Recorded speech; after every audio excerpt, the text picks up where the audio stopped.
ನಮಸ್ಕಾರ ಸ್ನೇಹಿತರೆ. ಇವತ್ತು ನಾನು ಶಿವಮೊಗ್ಗ ಡಿಸ್ಟಿಕ್ನ ಸಾಗರ ತಾಲೂಕಿನ ಕೆಳದಿ ಶ್ರೀ ರಾಮೇಶ್ವರ ದೇವಸ್ಥಾನಕ್ಕೆ ಬಂದಿದ್ದೇನೆ. ಇಲ್ಲಿ ಒಳಗೆ ಹೋಗಿ ದೇವಸ್ಥಾನವನ್ನು ಪ್ರದಕ್ಷಿಣೆ ಮಾಡಿ ಇಲ್ಲಿನ ಇತಿಹಾಸವನ್ನು ತಿಳಿದುಕೊಂಡು ಬರೋಣ. ಅದಕ್ಕೂ ಮುಂಚೆ ನೀವು ಪ್ರದಕ್ಷಿಣಾ ಚಾನಲನ್ನು ಸಬ್ಸ್ಕ್ರೈಬ್ ಮಾಡಿಲ್ಲವಾದರೆ ತಕ್ಷಣ ಸಬ್ಸ್ಕ್ರೈಬ್ ಮಾಡಿ.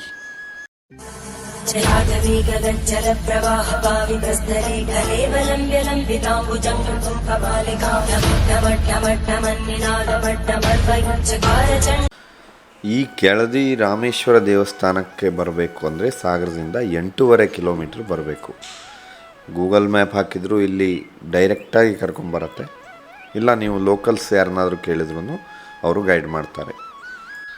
ಈ ದೇವಸ್ಥಾನ ಸುಮಾರು 400ರಿಂದ 500 ವರ್ಷ ಹಳೆಯದು ಮತ್ತು ಇದನ್ನು ಹೊಯ್ಸಳ ಹಾಗೂ ದ್ರಾವಿಡ ಶೈಲಿಯ ಮಿಶ್ರಣದಲ್ಲಿ ನಿರ್ಮಾಣ ಮಾಡಿದ್ದಾರೆ.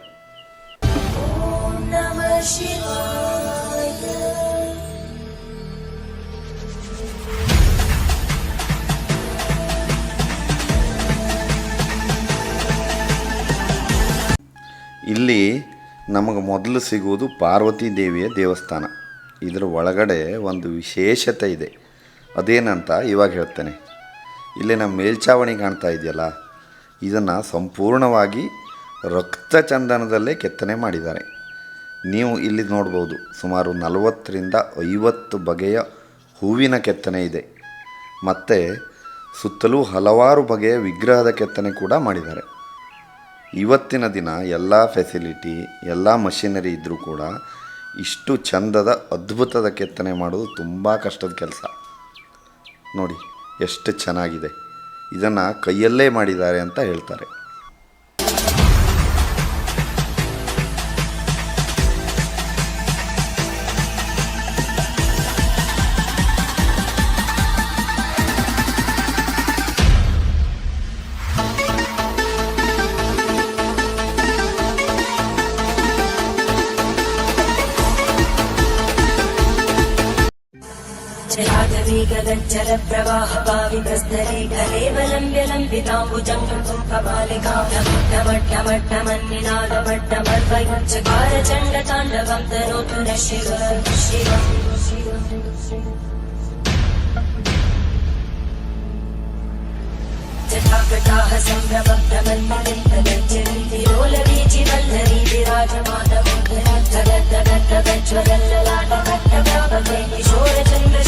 ಪಾರ್ವತಿ ದೇವಿಯ ದೇವಸ್ಥಾನದ ಪಕ್ಕದ ದೇವಸ್ಥಾನವೇ ರಾಮೇಶ್ವರ ದೇವಾಲಯ.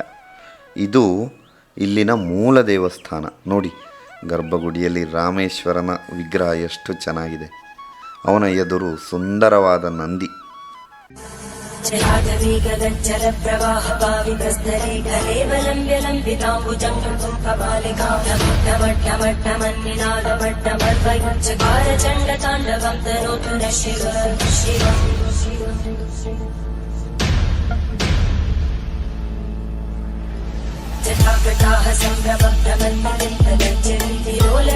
ಈ ರಾಮೇಶ್ವರನ ಪಕ್ಕದಲ್ಲೇ ಶ್ರೀ ವೀರಭದ್ರ ದೇವರ ಗುಡಿ ಇದೆ. ಇಲ್ಲಿರುವ ಪ್ರತಿ ಕಲ್ಲಿನ ಕೆತ್ತನೆ ಒಂದೊಂದು ಕತೆ ಹೇಳ್ತಾ ಇದೆ.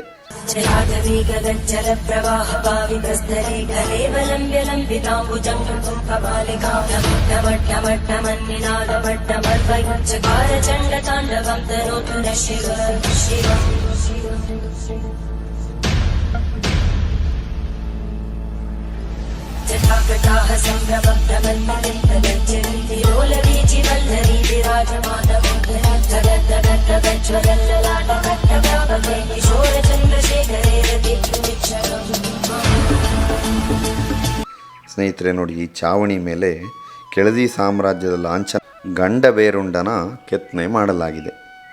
ವಿಶೇಷ ಏನಂದರೆ, ಇಲ್ಲಿ ಗಂಡಬೇರುಂಡ ಸಿಂಹ ಮತ್ತು ಆನೆಯನ್ನು ಬಾಯಿ ಮತ್ತು ಕಾಲಿನಲ್ಲಿ ಬಂಧಿಸಿದೆ.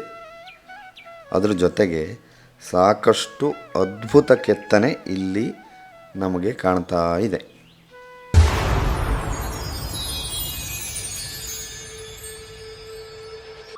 ಹೊರಗೆ ಬಂದರೆ ಒಂದು ವಿಶೇಷವಾದ ಧ್ವಜಸ್ತಂಭ ಕಾಣುತ್ತೆ.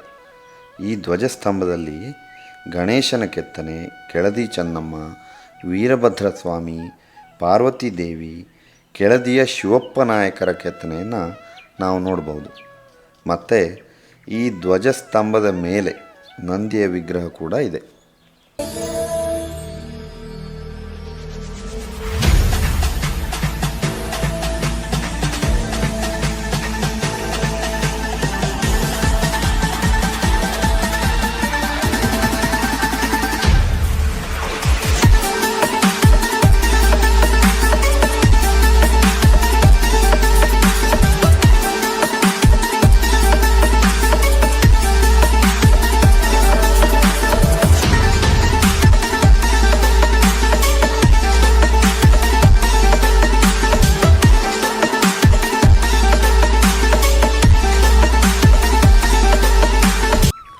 ನಮಗಂತೂ ಕೆಳದಿ ರಾಮೇಶ್ವರನ ದೇವಸ್ಥಾನದ ಪ್ರದಕ್ಷಿಣೆ ಮನಸ್ಸಿಗೆ ತುಂಬ ಸಂತೋಷವನ್ನು ಕೊಡ್ತು.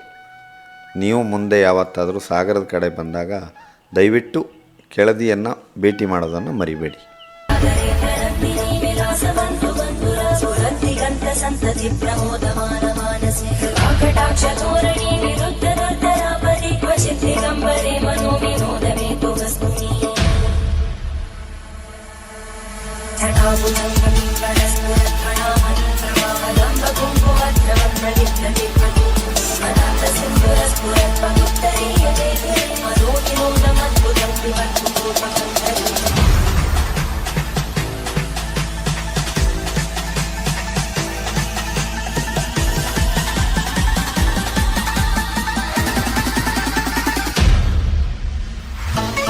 ಈ ಪವಿತ್ರ ಕ್ಷೇತ್ರದ ದರ್ಶನ ನಿಮಗೆ ಇಷ್ಟವಾದರೆ ಈ ವಿಡಿಯೋವನ್ನು ಲೈಕ್, ಶೇರ್ ಹಾಗೂ ಸಬ್ಸ್ಕ್ರೈಬ್ ಮಾಡಿ.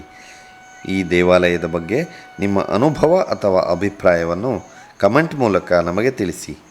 ಮತ್ತೊಂದು ಪವಿತ್ರ ಕ್ಷೇತ್ರದ ದರ್ಶನದೊಂದಿಗೆ ಮುಂದಿನ ವಿಡಿಯೋದಲ್ಲಿ ಮತ್ತೆ ಭೇಟಿಯಾಗೋಣ.